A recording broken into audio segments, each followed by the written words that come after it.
Pakinggan nyo muna ito mga paps. Tingin ko makakatulong to sa inyo. Tingnan nyo ha.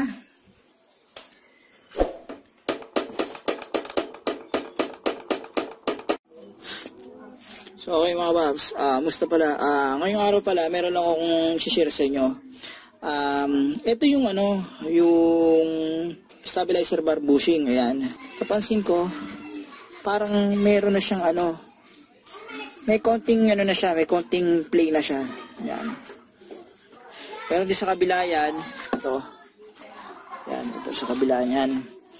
Ngayon ito, kapag magda-diagnose kayo nito, maalog nyo naman mga paps kung may konting play.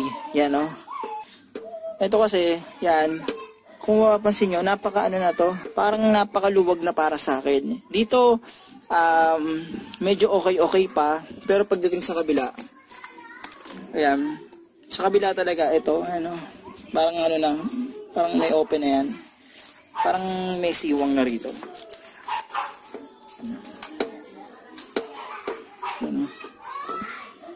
Parang may siwang na. So, ito kasi, nakakabili nito sa Shopee or Lazada, pero ito, since hindi tayo nakabili ng pyesa, sasapian ko na lang to mga paps, okay? So, tatanggalin ko to, yan, tas tatry kong sapian na lang to. Kumbaga, alagyan ko rito ng parang rubber, para kahit paano humigpit siya, okay? So, mga paps, ito, nilinis ko yung pinaka bar bushing niya, tapos kinabit ko ulit. Bago ko lagyan ng sapi yan. Ang pangsasapi ko yan, ang ibang lalagay ko dyan, ito, bumupit na ako ng interior na sukat halos dito. Pero bago ko ikabit, pakinggan nyo muna ito mga paps. Tingin ko makakatulong to sa inyo.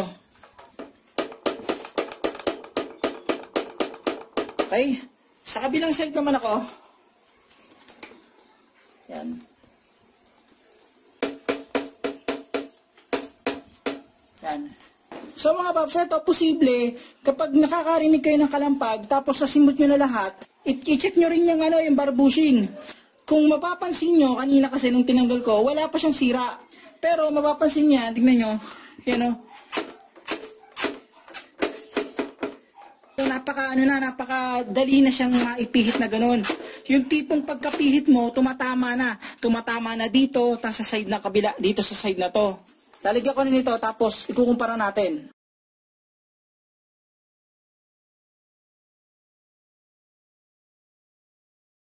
Tapos ayan siya. Okay?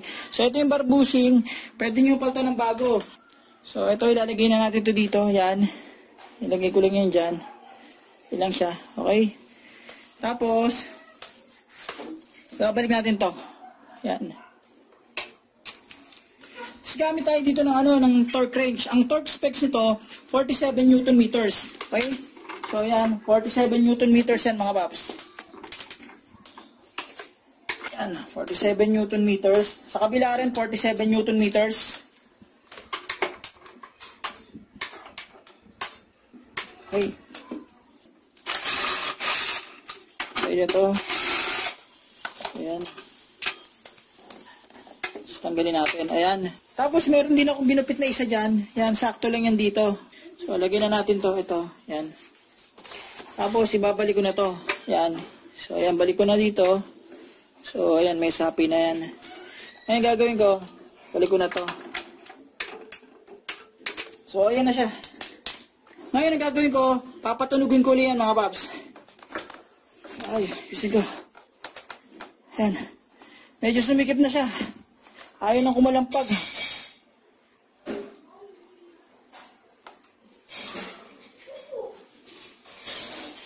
Ayaw na. Kabila. Yan. Yan.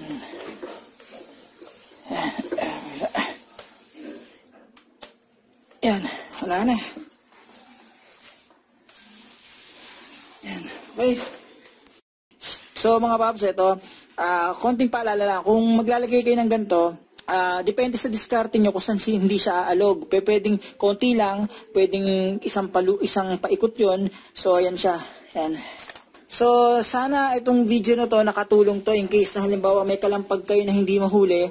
Halos lahat ng pyesa napalitan nyo na. tapos meron pa rin kalampag, i-double check nyo rin to, itong bar bushing yan. Kahit maliit lang pyesa na to, nagko-cost din to ng kalampag at lagutok. Medyo mahirap mahuli to mga paps, itong bar bushing na to. So sana mga paps nakatulong tong video na to. O nga pala, huwag nyo kalimutan i-like at subscribe yung channel ko para makagawa pa ako ng ganitong basic na video. Huwag nyo rin kalimutan i-hit ang notification bell para updated kayo sa video na ginagawa ko. Paano mga paps, maraming salamat sa inyo.